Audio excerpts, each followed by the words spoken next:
Shalom, saudaraku yang dikasihi oleh Tuhan Yesus Kristus. Mari kita siapkan hati untuk masuk dalam doa syukur hari ini.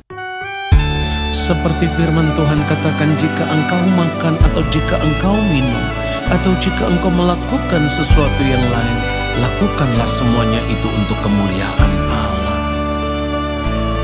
Kesempatan hidup yang Tuhan berikan, ku mau pakai memuliakan Tuhan, melayani,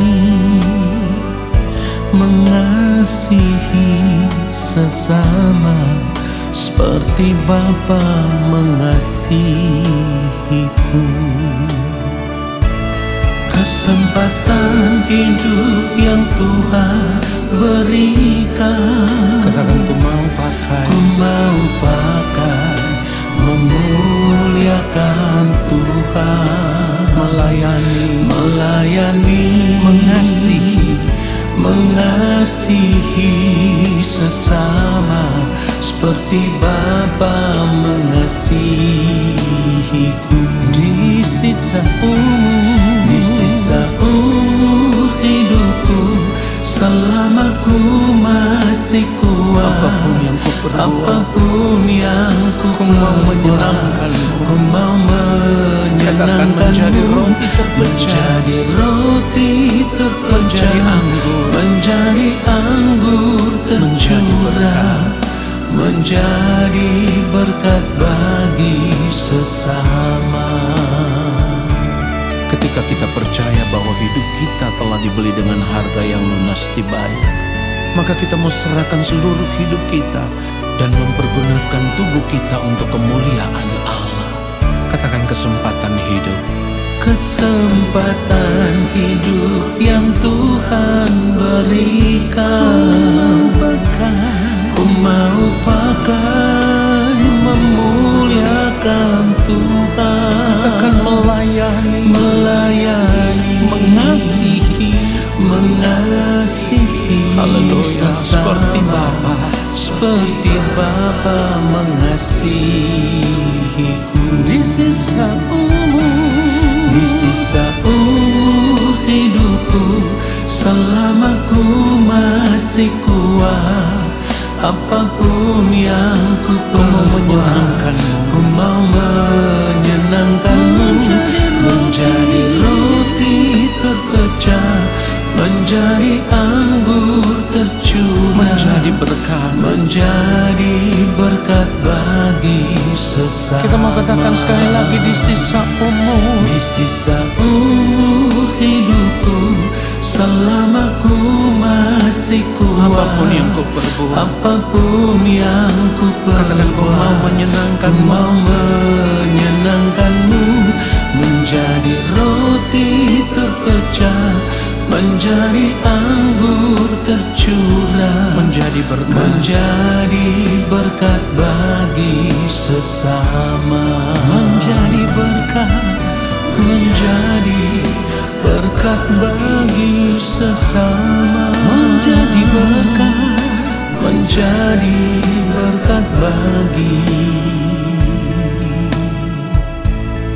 sesama. Biarlah segala hormat dan kemuliaan hanya bagi Tuhan saja. Haleluya.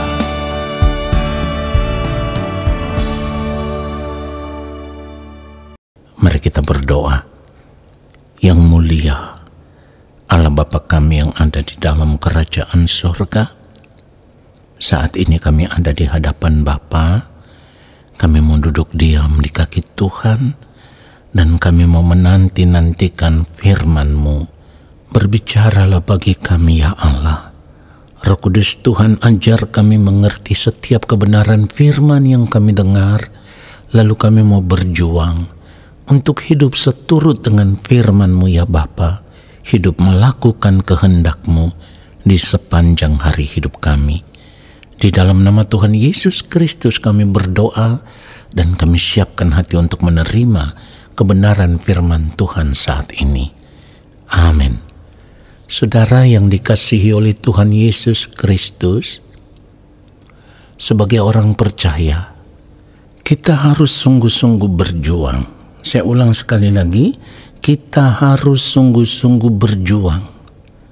Berjuang untuk mendapatkan keuntungan besar ketika nanti kita berada di balik kematian.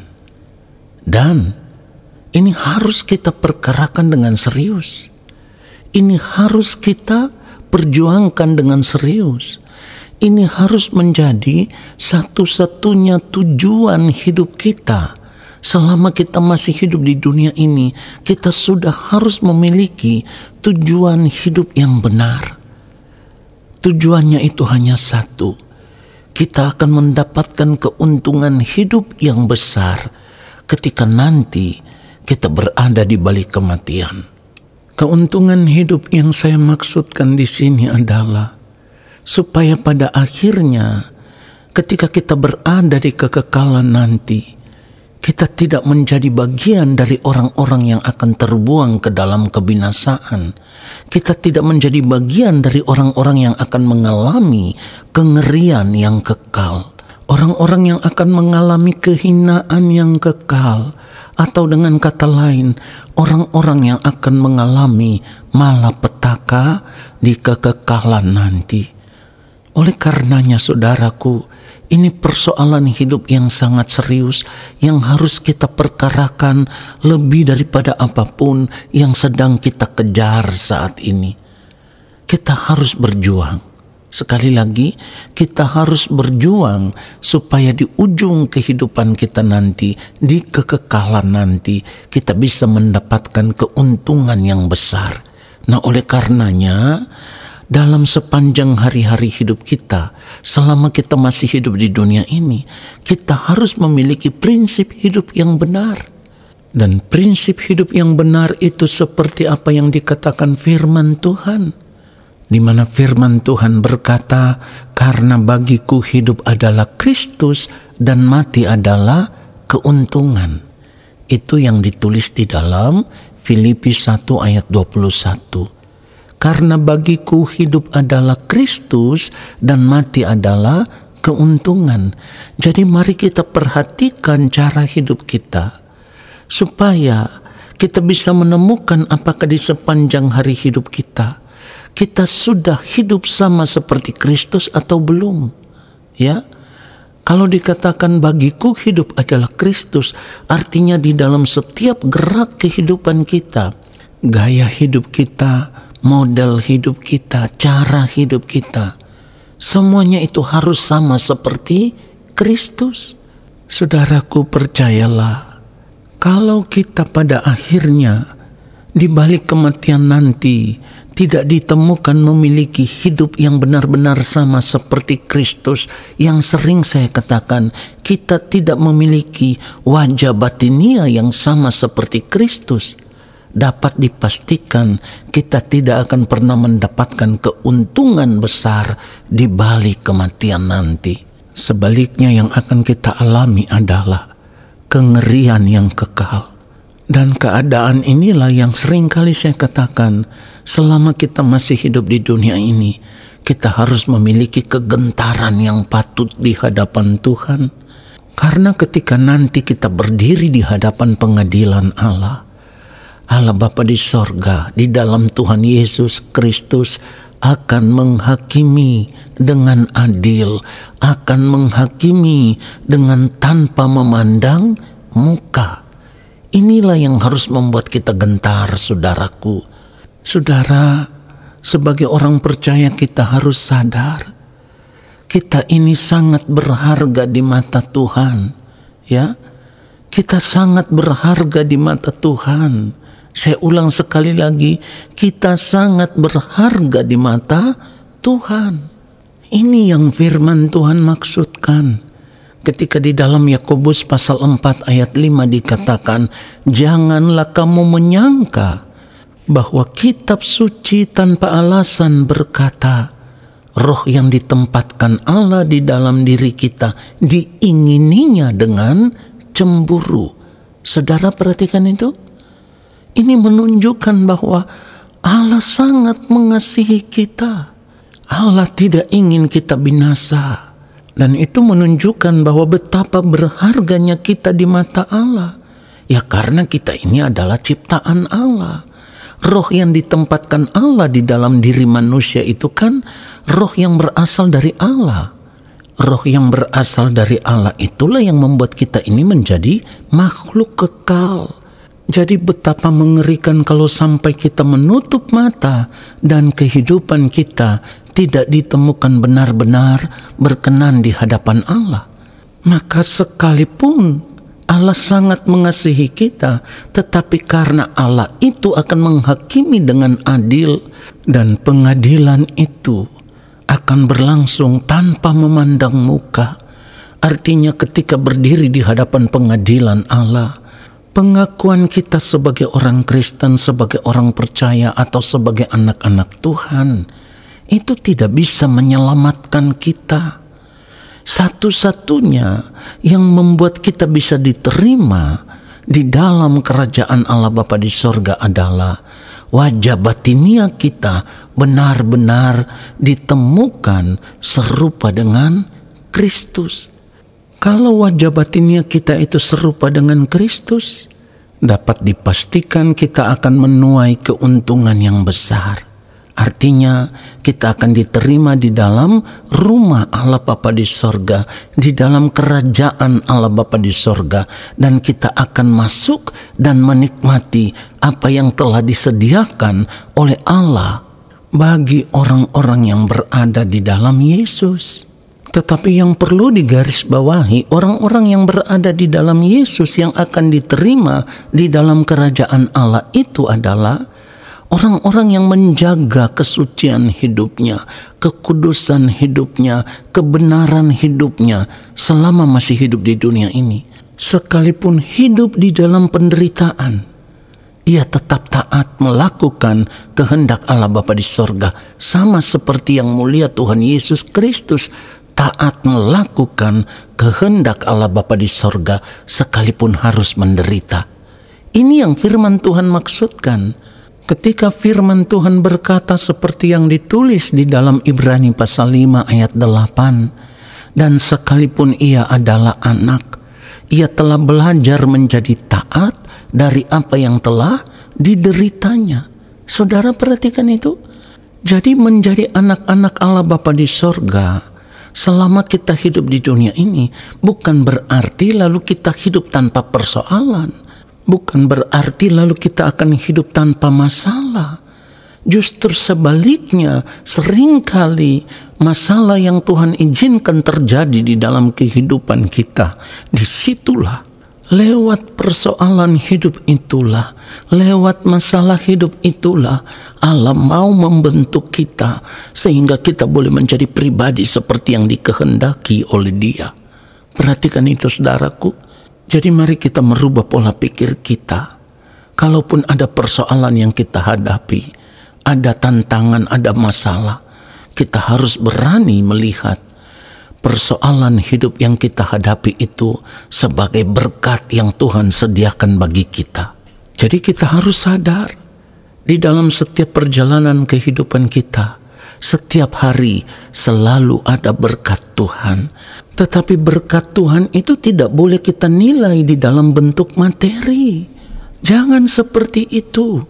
Berkat Tuhan itu bisa kita dapatkan lewat masalah hidup, sebab disitulah karakter kita dibentuk, pribadi kita dibentuk, supaya pada akhirnya kita bisa memiliki karakter yang benar-benar serupa dengan Kristus. Kalau kita tidak memiliki karakter yang serupa dengan Kristus, bagaimana mungkin kita bisa mendapatkan keuntungan yang besar ketika nanti kita berada di balik kematian? Bagaimana mungkin kita bisa menerima berkat kekal yang sudah disediakan oleh Allah Bapa di dalam kerajaan sorga bagi orang-orang yang berada di dalam Yesus? Kalau kita mau melihat 1 Petrus 1 ayat 3 ayat 4, firman Tuhan katakan, terpujilah Allah dan Bapa Tuhan kita Yesus Kristus, yang karena rahmat-Nya yang besar telah melahirkan kita kembali oleh kebangkitan Yesus Kristus dari antara orang mati kepada suatu hidup yang penuh pengharapan. Ayat 4 perhatikan, untuk menerima suatu bagian yang tidak dapat binasa, yang tidak dapat cemar, dan yang tidak dapat layu, yang tersimpan di sorga bagi kamu. Saudara perhatikan itu. Tetapi untuk mendapatkan itu semua kita harus berjuang. Berjuang untuk memiliki kehidupan yang benar-benar di hadapan Allah Bapa di sorga. Kalau kita tidak mau berjuang sampai ditemukan menjadi pribadi yang serupa dengan Kristus, berarti kehidupan kekristenan kita menjadi sia-sia.